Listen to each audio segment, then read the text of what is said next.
সেইটো ডাঙৰ এটা দাদা ধৰিছে এইফালে পুৰা মাছে মাছ এগাল আহিব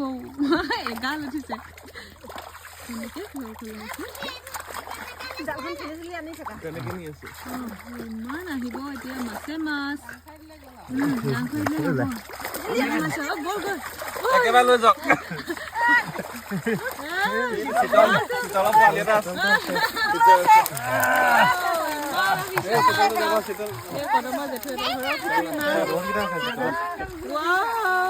ভালদে নুফুলিলে কাৰণে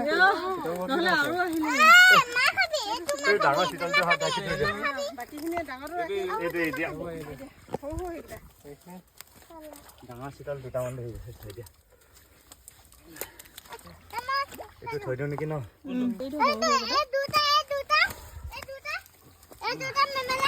এটা মোনা ফিটিং মাছে মাছ আজি কিমান খাব ৰাইজে পিংকি পেহীক দেখাই দিয়া